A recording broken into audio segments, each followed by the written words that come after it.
Well, good afternoon, ladies and gentlemen. I am Crispin Thomas, the Standup Historian, and I'm absolutely delighted to be here to talk Could you to just you today get that out of the way for a second? with Richard Pinch is Hello. here, and also with author Tom Petch. Tom's book, Speed, Aggression and Surprise, published on Penguin, about the SAS, elements of the long-range desert group, because it's an essential part of the story.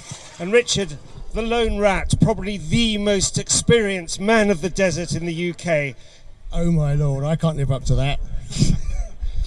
So Richard, let's just start with you, and we have to talk about Ralph Bagnold and his group of enthusiasts between the war researching the desert sands. Would you like to elaborate? Ralph who? Ralph Bagnold, remember him? So Ralph Bagnold was a World War I soldier, Royal Engineers. After the First World War, he was stationed in the Middle East, and for shits and giggles, he and his friends are buying Model A Fords, adapting them for desert travel, and they're exploring the Great Sand Sea in Egypt. They did this because they wanted to test themselves, test the machines, and just explore what was called then terra incognita, which I'm not a student of Latin, but I think that means hidden land or unknown land. And they were also searching for a lost oasis, like Atlantis is a lost ocean city. Zazura is a mythical oasis that these guys were all trying to search for the fame and glory. But what they did was magnificent. They were learning how to drive over dunes. They were learning how to navigate. Bagnold improved a sun compass. Sun compass became critical to navigation across hundreds of miles. A magnetic compass is affected by the metal of your vehicle. Also, there's ferrous deposits in the desert around you. So the sun compass means you can, using the sea navigation chart, bizarrely, because the desert is almost as flat as the sea, and you use your navigation chart to find your latitude, your sun's azimuth, the angle of declination, and your time of day, and you can spot where you are on the planet, and then you find your desired angle of travel. You set this little compass to that, and then you use your Jeep or your vehicle to line up the gnomon, the style here, with the arrow, and that gives you constant reference for where you are going. That meant that Bagnold and his friends could be very accurate, and they were using fuel dumps. Prendergast was a pilot, and he was placing fuel, because although the Model A Fords that Bagnold and friends were using, they had beds made bigger to carry more fuel. They couldn't carry all the fuel, so they were using fuel dumps to fuel their ongoing journey of hundreds and hundreds of miles. And navigation to your fuel dump would be critical, because if you missed your fuel dump, you might be stuck out there for quite a long time. Yes, and this group of gentlemen, would you just quickly like to say who they were, Richard? These explorers between the wars. Yeah, so Ralph Bagnold was the principal. It was his idea. So Guy Prendergast, who was the pilot we just referenced, Pat Clayton, and Bill Kennedy Shaw. Those were the principals, and they later became very important when the Italians declared war on Britain on the 10th of June 1940. There was no real need for a desert force just then, but basically Bagnold's troopship had been damaged going past Malta. He was heading to Burma, and Bagnold himself in 1939 was temporarily stationed in Cairo GHQ. He sent a memo to General Wavell, who said, "We don't need anybody like you just now, just to have a nice little quiet desk job." When the Italians declared war on the 10th of June 1940, it became precedent that we needed forces who knew the desert, and Bagnold went to Wavell and offered him his service. He said, "I can get into Libya through a back door that only I know. I can cause bloody mayhem and disrupt supply lines, fuel dumps, and I can get out like I was never there." And they were the original Ghost Patrol. Pataglia, Fantasia, I think might be the Italian for it. I'm not quite sure. Tom, any reference on that? But they basically were doing raiding deep in the Great Sand Sea and bugging out hundreds of miles to safety of their oasis stations. I mean, yeah, just to come in on that. So there was another member of that group, of course, which is Count Laszlo Almasi, the bad guy, who is a Hungarian. So there was a specific threat that all of these guys were on our side, apart from the Count, and all of these guys knew how to cross the Sand Sea, which is what you alluded to, which is the barrier that separates Egypt from the rest of Libya. If you know how to cross the Sand Sea, you can cross in behind the lines, the Italian and then German lines. Now, the Italians didn't know we'd cracked this, but Count Laszlo Almasi did, of course, and he's a Hungarian. He would join the Axis. And there was another really specific threat, which was when they were exploring in the desert, they bumped into an Italian patrol in the middle of nowhere, probably the wrong side of the Egyptian border, but who the hell knows? In the deep desert in those days, the border was a straight line north-south, you know. And the commander of this patrol joked with Bagnold and said, look, if there's a war, which they all assumed was about to be, what fun it would be for me to take a patrol behind your lines and attack the dam south of Cairo. Now, that would have been a catastrophic disaster because it supplies Cairo with all its water. So in his back of his head, when Bagnold gets shipwrecked in Cairo, he's got all this stuff going on, that he may not be the only person who knows how to cross the Sand Sea, and there might be a very specific threat to the rear areas of Egypt if someone else, either the Hungarian or the Italians, know how to do this. That was Brigadier General Lorenzini that he met when Bagnold, on his last major journey, he met Lorenzini at the Uwainat Massif, which is on the border of Chad, Libya and Egypt. Bizarrely enough, that's also where the English patient is featured, and that's where Laszlo Almasi was also, he was the Ralph Fiennes character in that, wasn't he? Well, actually, that's exactly what I was about to say. Yeah. So, drawing heavily, you got SS Rogue Heroes, you've got the English patient, not an exactly accurate portrayal, but no, yes, all the characters in English patient, including Ralph, as you said, Fiennes' character is based on that Count. So the English patient story is based on this Hungarian, yeah. Exactly, and also Almasi he actually got the Iron Cross for Operation Salem. Yep. He was charged with putting spies into Cairo. They were the worst spies ever. They were very conspicuous, and everybody in the Shepherd's Hotel and GHQ just gave them a wide berth. Well, but they spent their money, they had a good time. They suffered a very specific problem, which was they were inserted by Almasi, the real English patient, into Cairo with loads of sterling notes. Now, as Rommel advanced on the city, sterling crashed. It was worthless. And one of them was caught lighting his cigar with a rolled up stir-fry bob note in a bar, burning it to light a cigar because they had so much of this currency that they were just burning it and blowing it. And so that was how they were actually picked up by British intelligence.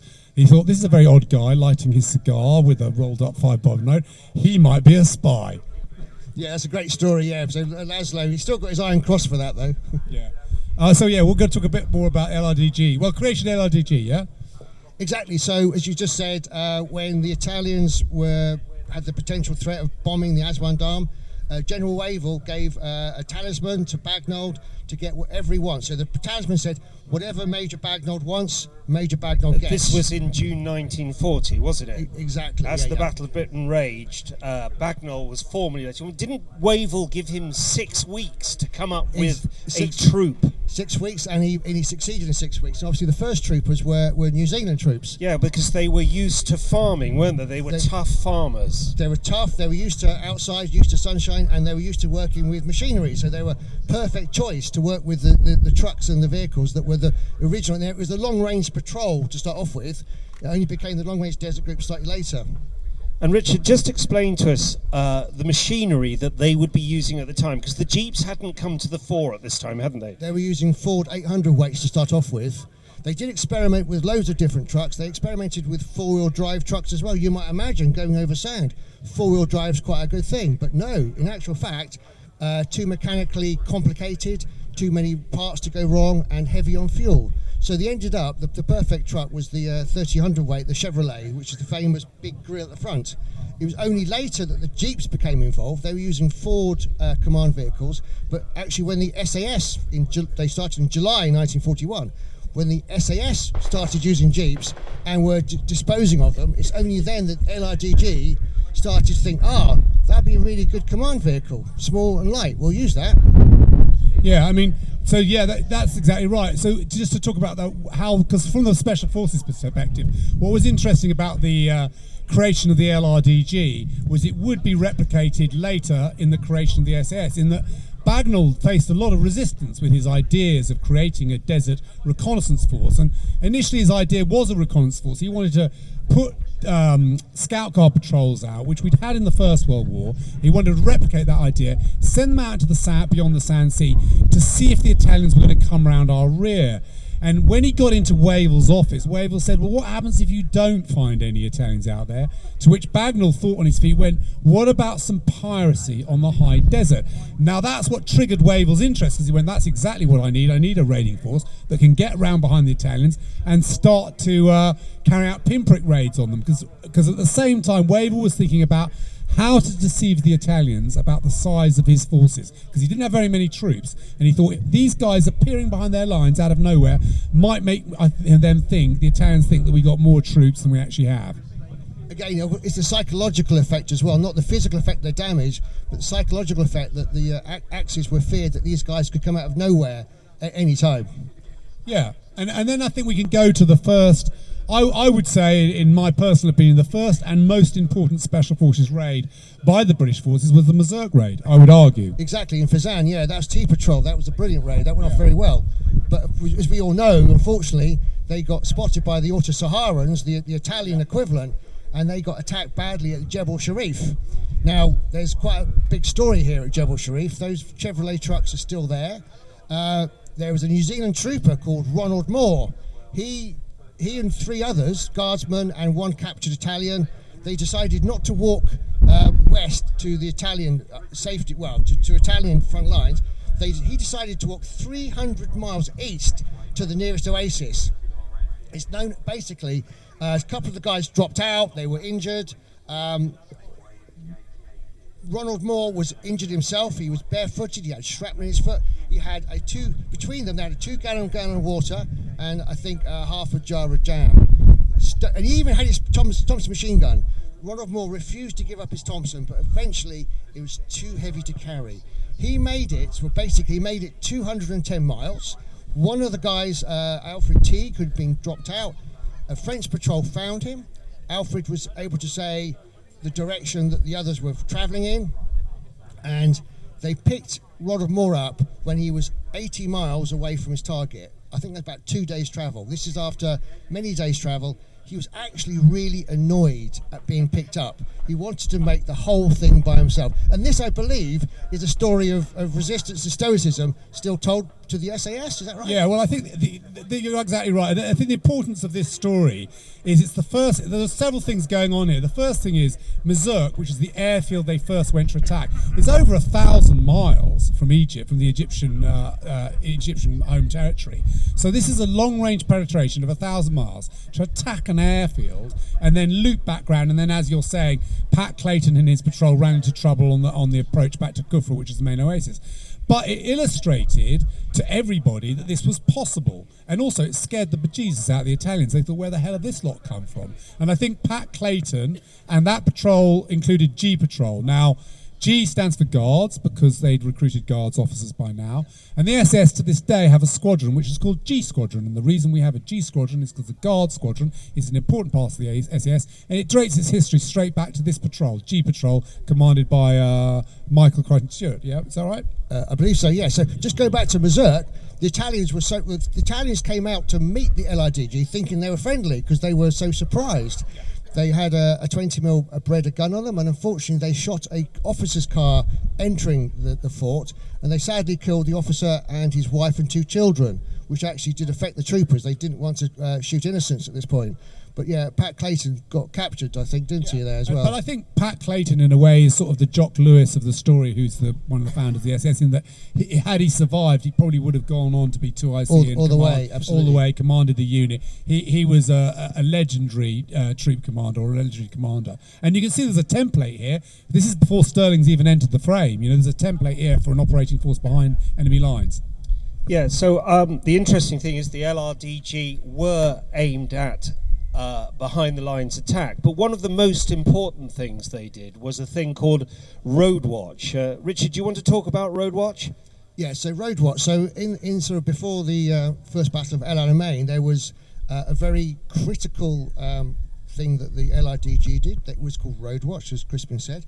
Now, Mussolini had erected a very huge. He had his own Arc de Triomphe called, well, we call it Marble Arch, but it was his own Arc de Triomphe that he erected on the border of Tripotania and Cyrenaica. It was a 30-meter tall, literally a tall arch, and it was a brilliant thing for navigation towards, because it was so obvious. As I said, the desert is quite bland, it's quite flat, but the Marble Arch was where the troopers from the LRDG launched a thing called Road Watch. They were basically tasked with laying in watch, literally reading the road, counting troop movements, vehicle regiments, and they're radioing back to GHQ everything they saw. Now this is much harder than it actually thinks, because they are so far, at this point Rommel and the Italians were quite far advanced. They were so far behind enemy lines that it took 2 weeks travel for the patrols to get to their point of road watch on this road from Tripoli to Benghazi. They would be on point for a week. They would be in rotation. They would have 2 troopers making observations and taking notes. They'd be rotating. They would be not moving during the day. They'd be only moving out of point at night because they were so close to the enemy lines. After a week of doing road watch, they would then have another 2-week journey back to safety. So one patrol would spend 5 weeks out doing this desert thing. Quite arduous, but really, really important. Yeah, so the interesting point about Road Watch is whilst one team were in the desert, one was setting off to join them, and one was going back with the intelligence back to report to HQ.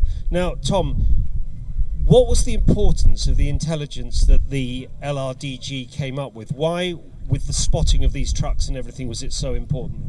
Well, because everything Rommel needed travelled down this road. So this effectively gave British Army headquarters in Cairo real-time intelligence. This is before satellites and this did air reconnaissance unreliable. It gave them information about literally everything that travelled up and down the road, from which they were able to calculate his reinforcements and how effective he would be on the front line. And if you look at the actual transcripts of this report, they're incredibly accurate. You know, it's 6 vehicles went this way. They describe what they had in them. They describe the troops. They describe which unit they're from. This was very, very good real-time intelligence.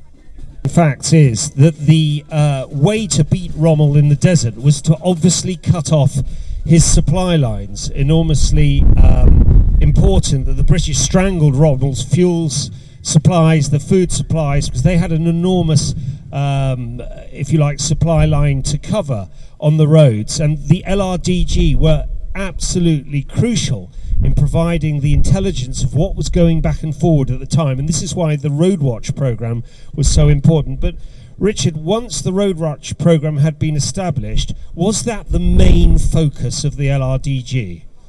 Well, no, they basically. So we all know that the SAS Special Air Services they parachute. Operation Squatter was the November 1941 attempt to attack the airfield by air in 60-mile-an-hour winds. Now, quite famously, only 22 from the 60 survived the parachuting in, and the 22 that were survived were actually collected by the Long Range Desert Group. So the genius idea at that point was, well, hang on, guys, if the Long Range Desert Group are going to pick us up, why don't they take us in? And we save the risk of parachuting. Yeah, Tom, do you want to talk about the risks of parachuting into the desert, having been a parachutist yourself? Yeah, I mean, I don't, to be fair, because I think David Sterling gets a bit of criticism for that drop.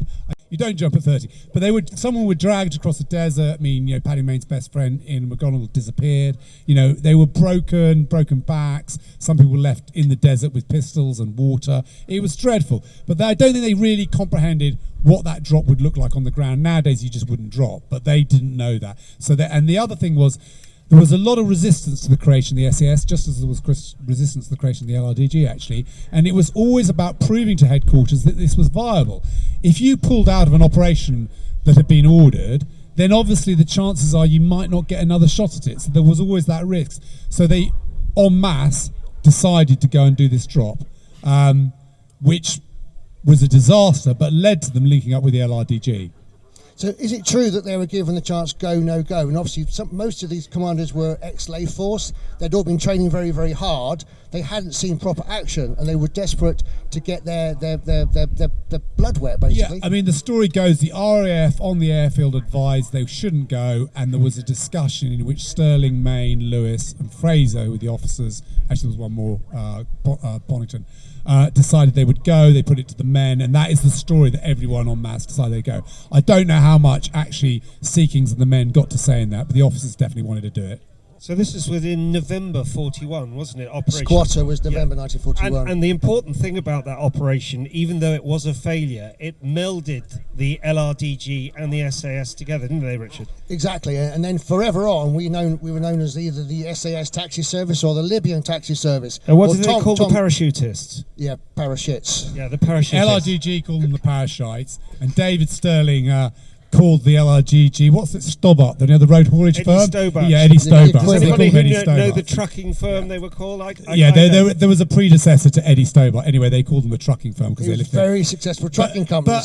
But initially they fell out. Prendergast and Sterling fell out. But initially they were good mates. They got drunk in Shepherd's before Squatter and had a chat about how they might work together. So they thought about this. And the other interesting thing was that not only did Squatter go wrong, that whole attack fell to pieces. And the LRDG were actually ordered by General Claude Auchinleck, who was the commander of the Middle East forces, to go and carry out raids to cut Rommel's supply lines, which they did very effectively. They went up to the coast, they gunned down. At that point, Rommel's supplies were driven by civilian truck drivers in tankers, unbelievably, and they were alone, unescorted. So the LRDG made mayhem cutting Rommel's supply. And it wasn't until Prendergast was then ordered to take on the airfields, he thought, I can't take these trucks onto airfields, that he then signalled back to Cairo and went, look, I can't take on the airfields, let's use the parachutists. And that was the order that came back, put the SAS, put the LID together and send them out together. And that was Prendergast's initiative, really, who sent that signal. Yeah, and Prendergast had taken over from Bagnall, hadn't they? Because these guys, you've got to understand these guys who'd been roaming around the Libyan desert between the wars. They were all approaching late 40s and 50s, and they had young men working for them who, when they first came to the regiment, thought, who are these codgers? You know, they're blokes like me. And but they proved amazingly resilient, and their knowledge of the desert was second to none about crossing the desert and surviving in the desert. Bagnall then became a brigadier, was it, Richard? Yeah, brigadier, and as you say, Prendergast was commander in the field, and Bagnall was back at GHQ. Yeah. 15 men were the GHQ for LRDG. Yeah, so let's just talk about their formation in terms of what they would do when they went out. How many trucks did they have? How many people did they have? What did they take with them? And how long were the forays into the sands? Well, as I said, sometimes the forays were weeks because they're travelling so far deep, even beyond the Great Sand Sea, the Kalancho Sea, and way into Fezzan. So there'd typically be 6 trucks with one command vehicle. The command vehicle would be, in later years, it would be the Jeep. The 6 Chevrolets would all have specific tasks. There'd be a mechanic's vehicle, there'd be the cook's vehicle, there'd be the petrol supply vehicle, there'd be a radio vehicle. And many of the troopers would be learned, maybe 24 people in a troop. They would all be trained with multi-skills. If the navigational officer was knocked out, you need somebody that can navigate. You need at least 2 signallers. You need people that can cook. You need people that are medics. So the idea was that they were trained across a multitude of skills to be successful. And they were very heavily armed as well, weren't they? They were heavily armed with the Twin Vickers rifle, Twin Vickers 303s here. They weren't as heavily armed as the SAS vehicles that we know and love, with 5 machine guns per Jeep. But they weren't quite so. They were necessarily. They're more reconnaissance in this role. Right, and so from what date did they sort of really come into the Jeeps, the LRDG? Not sure. When did the SAS start using the Jeeps? So after when Sterling was operating behind the Sand Sea Kings, actually was the one who went back. So we started to get American equipment. Quite heavy shipments, which included the first Jeeps, Willie Bantham Jeeps, but they weren't sure what they were going to get used for. It was kind of the SAS who went back, and Sea Kings went back and started fitting them out and explaining they needed stronger springs, the weaponry which they found in warehouses, and they re-equipped them. And then the SS did a trial with them which was obviously the first airfield raid with the Jeeps, which was so effective. Sterling sent the signal back. This was, what month were we? 42 now. Sidi Harnesh, July 42. Sent a signal back saying we need tons more of these Jeeps, you know. Yeah, very successful. Richard, just take us through. We've got the twin Vickers here. We've got the cutout of the radiator at the front with the condenser. Have a quick chat about what was unique about the desert Jeeps over to the many army Jeeps we see over there. So, first of all, unnecessaries were stripped off. There's no hood, there's no windscreen. The front grills are cut out, partially you could say for airflow, but principally it's to repair the radiator quickly, either by stones flying up from the vehicle in front of you or maybe a bullet hole. So the cutout grill is principally for repair, quick repair. The water condenser is something that Bagnold used when they were doing their interwar explorations. It's simply a closed water system. When the radiator boils over, any steam that comes out is piped into that water container at the front where there's fins in it, and it cools down into water. And the idea is then when the engine cools down, the water is sucked back into the system. So it's a way of maintaining the water. You do not want to lose water because there's not a lot of water in the desert. The twin Vickers, they were from aircraft. They're from World War I aircraft. They've got a very light, small form, but they've got a higher rate of fire of something like 900 to 1,000 rounds a minute. They would use normally tracer rounds are 1 in 7. A number 7 303 round is the typical copper nickel bullet that we all know and love. But copper nickel bullets don't do any damage to petrol tanks. They can go straight through without causing a spark.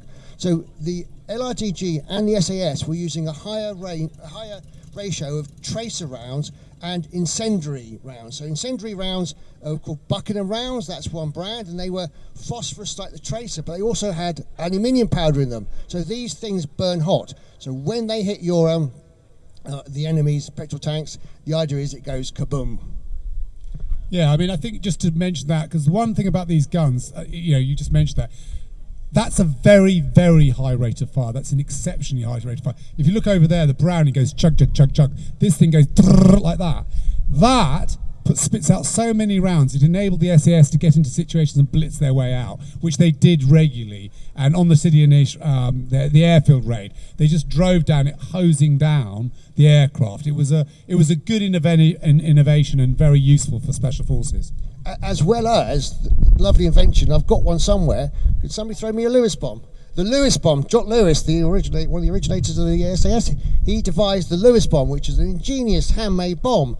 Ladies and gentlemen, I have in my hand a Lewis bomb, designed by Jock Lewis. He spent a while formulating the correct mixture. It's got 808 noble explosive, thermite, a little bit of diesel oil, and iron filings, together with the very ingenious time pencil detonator. These were placed on the airplane wings above the petrol tanks. The pencil detonator I love to talk about. It's a very simple copper tube. It's got cupric acid in a little glass vial. The cupric acid, so basically there is a wire holding back a spring. When the cupric acid is broken, you crimp it with a bayonet or you smash it, you break the vial of cupric acid, the acid melts the retaining wire and the spring hits the percussion cap at the bottom of the detonator, and that's your primary detonation. And the thickness, the clever thing is the thickness of the wire is the duration of the time, from half an hour to I think 24 hours. Yeah, I mean this is a good bit of innovation. It came from the fact that when what Sterling wasn't good at was he wasn't a very practical man. He was a brilliant strategic commander, but when he came up with the idea of jumping behind enemy lines, they hadn't actually consulted anyone about the weight of explosives at the time, which weighed a ton. And they realised quickly that the explosives were too heavy. The engineers told them they couldn't jump with the explosives, because you've got your equipment, it's too heavy to drop on the chute. So Lewis invented this. But what this enabled the SAS to do was put these on things like airplanes and then sneak off before they detonated. And that's really important for special forces because there's only 4 or 5 of you. You don't want the whole thing blowing up while you're there. You want to get away from the target and then this goes off. So a very useful bit of kit.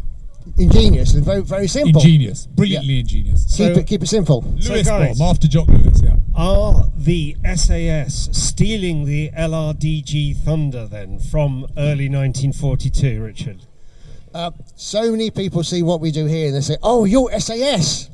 We say, "No, we're not. We're the originals. We are nearly a year in advance of their explorations." No, we are. Yeah, Shared Thunder. The SAS obviously go on. They're still current. So LITG was short-lived. Yeah, I think the thing is there would have been no SAS without the LRDG, Yeah. and they don't get enough credit for the story. Like I say, the SAS actually has a G squadron because of the LRDG. The squadrons are called squadrons because of the LRDG. It is a unit that was exactly the formative special force of the British in the desert. I mean, Sterling wanted to join the LRDG and he was refused, not surprisingly. As did Popsky, but Popsky wasn't allowed to join the So LRDG. all these special forces came about. Bagnall was very strict, as was Prendergast, about who they wanted to join. They liked Royal Tanks officers, they liked the Kiwis, they liked the Australian. One of the Australians, Mooreshead was the Australian commander, refused to let them join. Very specific. They did not want, Sterling and his rogues. But I think that the combination of those two was lethal. You had the LRDG, who did the navigation, they could penetrate behind the lines, they knew what they were doing, and then you had Sterling and his boys packing a bit of a punch. Exactly. So, Richard, by the victory at the Battle of El Alamein, the LRGG really had lost its way in a way, hadn't they? They were then sort of moving into spheres that they weren't really used to. No, I will reference after. I mean, there's 2.5 battles of El Alamein. I'm not sure I should cover that now, or maybe Just don't think we've got time. So basically, we mentioned T-Patrol from the Mazurk raid, but Nick Wilder, the LRDG was still very useful after the Battle of El Alamein, because when it went to Tunisia, Nick Wilder, who was captain of T-Patrol, he actually found a way through the Matmata Hills in southern Tunisia, which enabled the New Zealanders to completely outflank the Germans that were holding the Mareth line in southern Tunisia. So Wilder's Gap, I drove through there maybe 3 weeks ago. It's a little gap in the Matmata Hills, which would normally block traffic. Nick Wilder found a way through. Popsky followed him, but the New Zealand 2nd Division, nicknamed left flankers because they used the left flank to come up and they attacked behind the marathon. So even in Tunisia, LRDG was still useful, Right. but then they went to the Adriatic, which was not quite so. It wasn't their forte really. They were used to driving thousands of miles in the desert, not working on small islands. And rather like the SAS at the end of the Second World War, what happened to the LRDG? They fizzled out, unfortunately. Yeah, I mean, I think I've talked about this, but the narrative was, I think when we got to the end of the desert, there was a change in command before the Second Battle of El Alamein, which everyone knows, which is basically everyone was sacked in command in the British side, and they were replaced by a number of people, Monty, Alexander, and I hate to say it, I think they were less keen on special forces. They thought a lot of what had gone before was risky, disorganised, maverick. They didn't like it. They wanted to be more control of their battles, and therefore there was a period in the Second World War between sort of 43 to the Normandy landings where special forces weren't really operating as effectively. I mean, Jake Easton Smith dies in the Greek islands. The SAS, who become the SAS, nearly get wiped out at Termoli, fighting as commandos. And it's really Ike Eisenhower, and this is beyond the LRDG story, Ike Eisenhower and the landings in France that reinvigorate the SAS. But it gets the name the SAS then, not the LRDG, which is a pity. Maybe they should have amalgamated it somehow.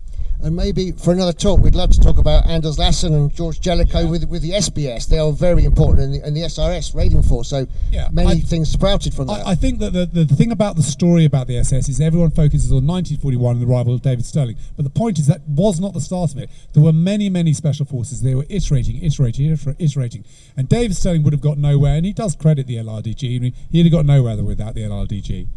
Well, I think that's a fair point for us to finish. Just to let you know, at 4 o'clock, Tom and I are filling in the SAS details for a second talk in the beer tent. But in the meantime, Richard, have you anything to add? I have one thing to add. Thank you for coming and listening to us in the desert. But at 4:45, we are reproducing the Sidi Hanesh of Jeep raid on an airfield just behind you over there. Guns, very exciting. Come and watch. Guns, explosions, Explosive. the whole shebang, literally. Come and see us. 4:45. Lewis bombs, guns. I'm not doing it. You're doing it. I'm doing it. I'm going to watch. Well, thank you, Tom. Thank you, Richard. A Thank round you. of applause.